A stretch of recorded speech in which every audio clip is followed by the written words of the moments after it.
Good evening, America's one and everyone in the many different parts of the world. Welcome to your online daily devotion evening session with series of wisdom for godly living number 62. Yes, welcome everyone. Thank you for joining us once again. Hello, Sister. Sister JJ. Welcome po. I'm not sure if your sister or brother. Hello, Sister Agnes, Sister Marisa, Sister Rafaela. Glory to God. And for the others, hello, Sister Oliver. Sister Laylene. Good evening po. Sister Millie, Sister Epa. Mga bagong pangalan. Hello, brother, sister yun. Glory be to God. Awitin po natin. Maganda tong lesson natin, lalo sa masisipag. Glory be to God. Awitin natin ang ating theme song before we share together this interesting wisdom in the book of Proverbs. Shepherd of my soul, I give you full control. Wherever you may lead, I will follow. Amen. I have made a choice to listen for your voice. Wherever you may lead, I will go. Be it in a quiet pasture or by a gentle stream, the shepherd of my soul is by my side. Should I face a mighty mountain or a valley dark and deep, the shepherd of my soul will be my guide. Amen. Let's sing it again. Shepherd of my soul, I give you full control. Wherever you may lead, I will follow. I have made a choice to listen for your voice. Wherever you may lead, I will go. Be it in a quiet pasture or by a gentle stream, the shepherd of my soul is by my side. Should I face a mighty mountain or a valley dark and deep, the shepherd of my soul will be my guide. Be it in a quiet pasture or by a gentle stream, the shepherd of my soul is by my side. Should I face a mighty mountain or a valley dark and deep, the shepherd of my soul will be my guide. The shepherd of my soul will be my guide. The shepherd of my soul will be my guide. Hallelujah, hallelujah, hallelujah. Give you praise, give you glory, give you honor. Thank you for the whole day, oh Lord. Thank you for the whole day of your favor and blessing and presence. Now teach us your wisdom, that we might live a life pleasing to you. Holy Spirit, teach us your word, enlighten us, direct our paths. Hallelujah. Glory. Speak, O Lord, for your people are listening to your wisdom. In Jesus' name. Amen and amen. So welcome everyone, our partners, guests and friends. Thank you for joining us. We are now on our Wisdom for Godly Living number 62. Oh, maganda to. Lalo sa mga masisipag, pakinggan po natin. Maganda siya sa King James. But let's read King James and NIV. Proverbs chapter 12, verse 10 and 11. Sabi po sa King James, sa NIV muna natin basahin. Sabi po rito, a righteous man cares for the needs of his animal, but the kindest acts of the wicked are cruel. He who works his land will have abundant food, but he who chases fantasies lacks wisdom. Oh, galing ano? King James. A righteous man regardeth the life of his beast, but the tender mercies of the wicked are cruel. He that tilleth his land shall be satisfied with bread, but he that followeth vain persons is void of understanding. Nako, maganda parehas tong Proverbs na to, verses na to, pero tutukan natin yung verse 11 na ang ating title ay He that till your land and be satisfied with your bread or the fruits of your labor. Of course, verse 10, from chapter 10 to chapter 15, it's showing us the contrast between righteous and wicked. So in these chapters, chapter 10 to chapter 15, it's giving us the understanding of the guidance of the Holy Spirit, why we need to choose righteousness, go with people that has a righteous or godly lives, godly mindset, and avoid those who are wicked. So this is the admonition of this part of the Proverbs. We are now in chapter 12, so it's still part that you will always see the comparison of good and evil, righteous and wicked, godly and ungodly. So here you can see that what are the wisdom here that you can see. Number one, we can distinguish or even see that a righteous man are observed to be kind even to his to animals. Ayan, doon lang pala malalaman mo kung sino yung kind person. No, yung hindi nagmamalupit sa hayop, may kindness, may righteousness pala sa puso yon. At sabi rito, ingat tayo sa wicked person because the wicked, even their kindness is cruelty. Grabe. Yun daw pong tao masama, yung kanilang mga, papanood natin sa movie, yung mga papakain ka, sabi siya, barel o itak. Ito na lang, para hindi ka na mahirapan, barel. So, yun po ang sabi. Even the kindest acts of the wicked are cruel. So we can see there that that's the Proverbs. The wisdom is that we can see, discern righteous man as they treat animals. Doon pa lang malalaman na natin.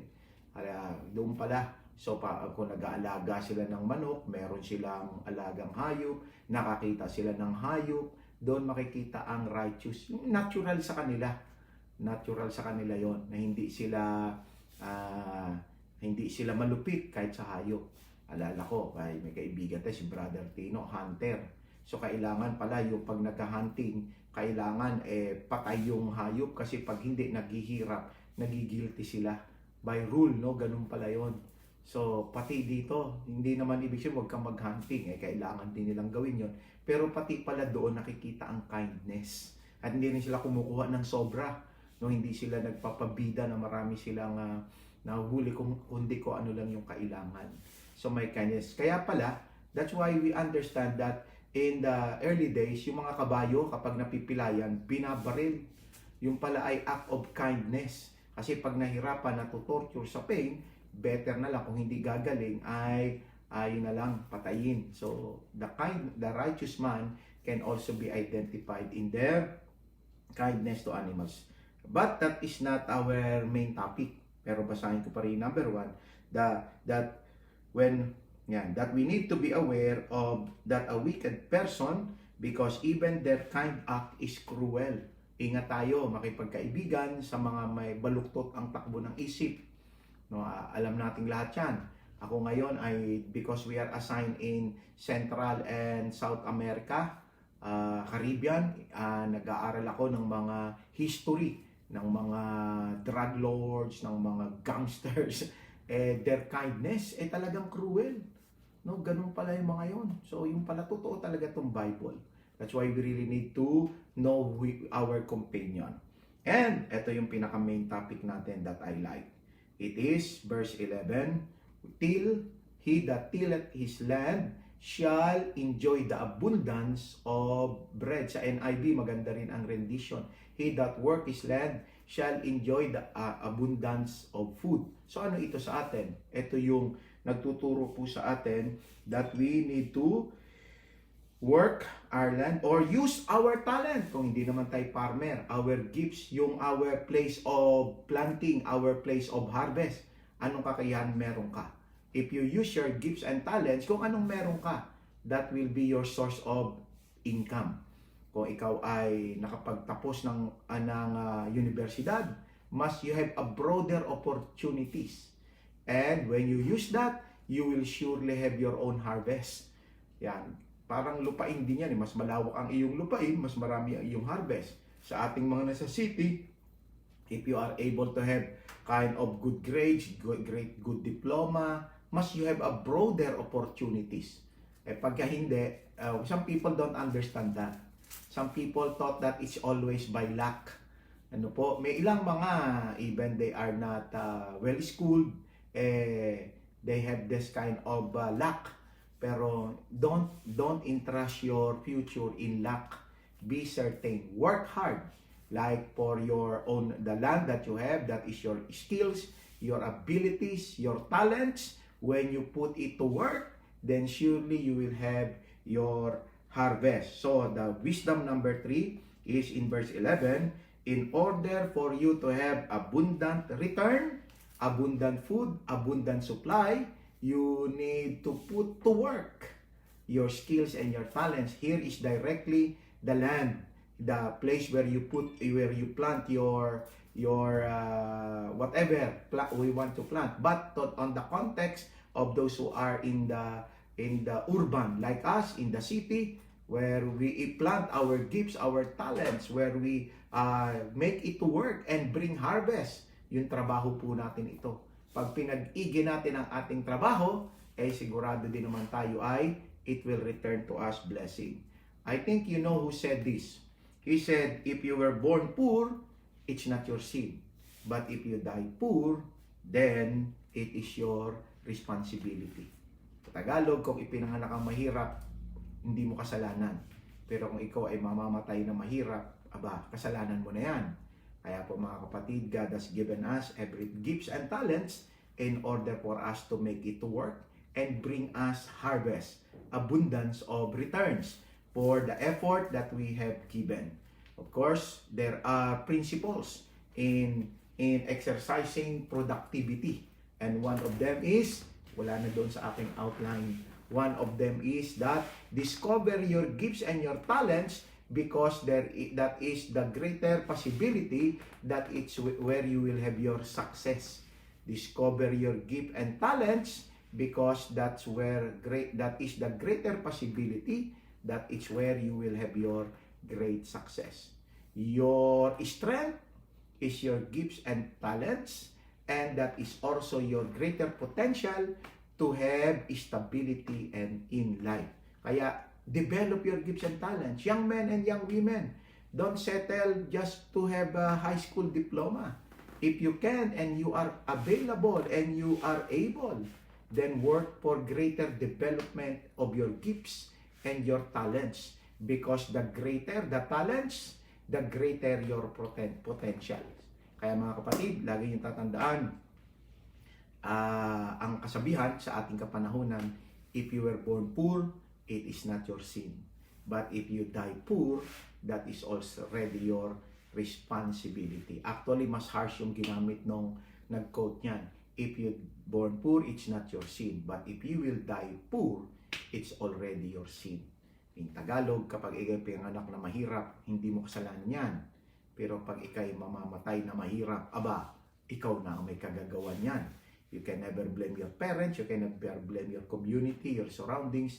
You start to look at yourself. Why you were deprived of the same privilege, opportunity like others? Is it really because you were deprived, or because you did not develop and put to work the kinds of gifts and talents that you have? Remember, every one of us was given by God equal 24 hours a day. Some has longer, some has shorter. God has given us equal brains that has the ability to acquire knowledge. Some use it, some make it frozen. Some people have, most of the people I should say, has both hands. Some use it for good, some use it for bad, some use it not. What are you? And I hope and I pray, brothers and sisters, this wisdom that is being taught by the Lord for us, you make it to work. Let your skills and talents put to work so that you will have abundant return. Till he that tilleth, King James, he that tilleth his land shall be satisfied with bread. In the description that we have, he that put to work his gifts and talents, his abilities, will surely have good returns. Magandang gabi po sa inyong lahat at tayo ay manalangin. At bago tayo manalangin, awitin uli natin yung ating theme song. Bakit natin inaawit ang theme song na to? Shepherd of my soul. Because it's a declaration that we are sheep of the Lord. He is the shepherd. And because of that, we want Him to guide us and to teach us. We'll sing this song again. And after that, we will pray that God will give us the desire to put to work our gifts and talents. Kung meron po sa inyong nakikinig na mga nasa lupain, meron kayong farmland, palaisdaan, meron kayong piggery. Nako, sa Pilipinas, medyo mahirap ang mag-piggery ngayon. But, you know, my brothers and sisters, use every abilities and opportunities that you have based on your skills and talents, and you will discover that it will bring back to you good harvest. Amen? Amen. Shepherd of my soul, I give you full control. Wherever you may lead, I will follow.